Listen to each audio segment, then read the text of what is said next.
the SEC does not have a chairman, so now it proposes to slow down things crypto related a little bit just for the time being, just to get things sorted out.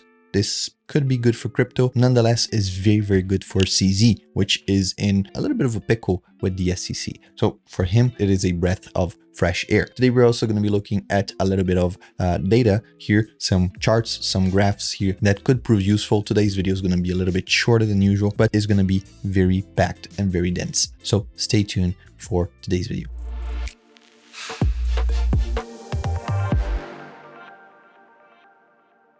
So right now, Bitcoin at 95,866. Ethereum is at 2,600. We have XRP as 2.41. Solana back below the $200 at 196 bucks. The Fear and Greed Index, it is around that 35 points, so it has been going up and down a little bit. Regarding our copy trading, we are already 1.26 for the month of February.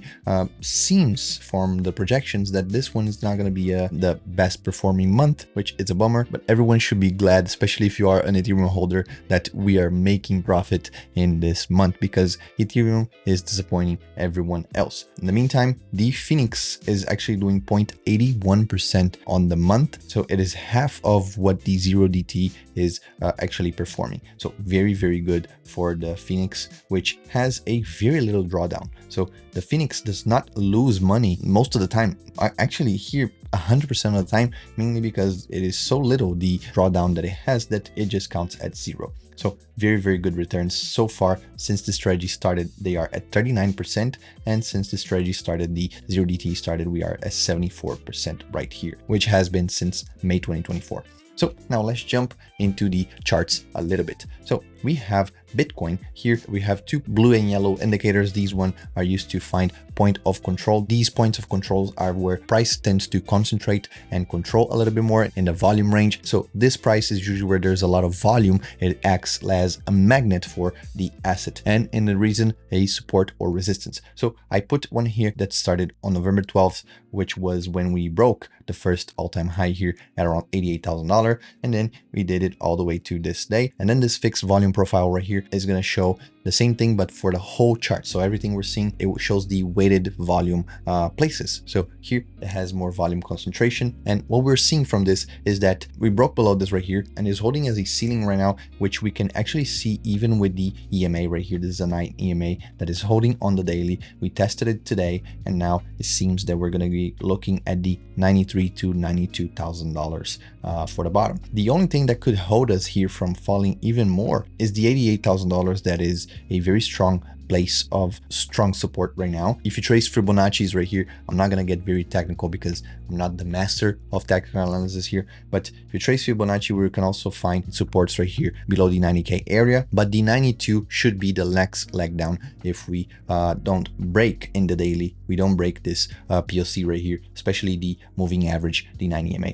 Now, if we look at Ethereum, Ethereum has a very far away point of control. So the volume was right here at the $3,000, the $3,300 on both. You can see that even counting the whole chart right here, or just this space, the point of control was above 3K. So we lost 3K, we lost the momentum, which sucks, and it doesn't look good. The only thing that is holding back Ethereum right now is the RSI. We're getting into oversold territory. We're hinting at it like we did before right here back at the 2200. This was September, and now we're looking at it once again. So we don't know here on the daily if we're going to look at it, but we just know that we tested the EMA and now it seems very bearish for Ethereum. We can look at low 2300s for Ethereum if we don't see any improvements. And of course, this could be a bottom. Maybe the bottom will be also marked on these supports right here that we saw last year, or just the RSI will get into very oversold. And this way we should see some positive momentum for Ethereum. Now for Solana, the POC actually disagrees here between the range, the fixed range from 2025 and the range from the whole chart that we're seeing, but the whole thing shows us a more vast, and the one from this year to date is a little bit more accurate. Both of these say most of the time the same thing, which was we are below the point of control. Here it was a little bit into December, but now we can see that from January 1st all the way to now, we are below the point of control, which is around the $200 mark.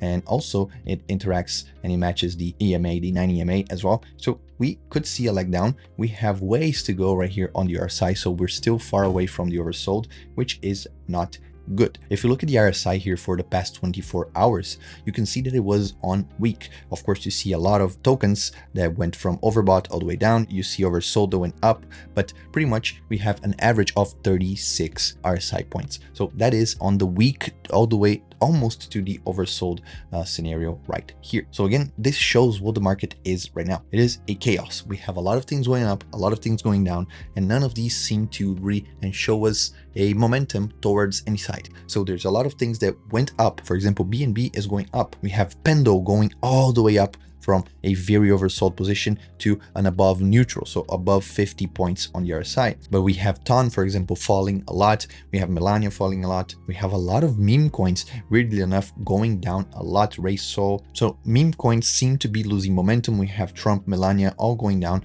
Bengu all going down, but also XRP, Doge, Ethereum, AVAX, all of these are going down. And this just proves the point that now is a chaos. So trying to follow a single person, trying to predict the market into just looking at a charts and that's it, is not going to be good for anyone. So this is why the copy trading is so important. When I am in a situation where not trading is more profitable than trading, this is where the copy trading saves me and saves my ass, because I can go there, just deposit my USDC, wait it out, then cash it out, and maybe go back to futures, maybe go back to buying spot, maybe go back to options, all of these, which if you're into options, you can use Bitopics. So you can just take it out of the copy trade and just do these options or even spreads directly here on Bitopics, which the link will be in the description. So if you look at the heat map, it doesn't look good for Bitcoin. Look at how strong we have a 94,200 right here at the bottom for Bitcoin. On Ethereum, we have a very strong 2,700 for Ethereum, which I don't think we're going to see because it is too far away, too far out. Most likely the bottom will be the one that we're going to be looking next, especially if we hold this line right here. Imagine this diagonal line just cutting across right here. If we hold this, then we're going to bounce it off and go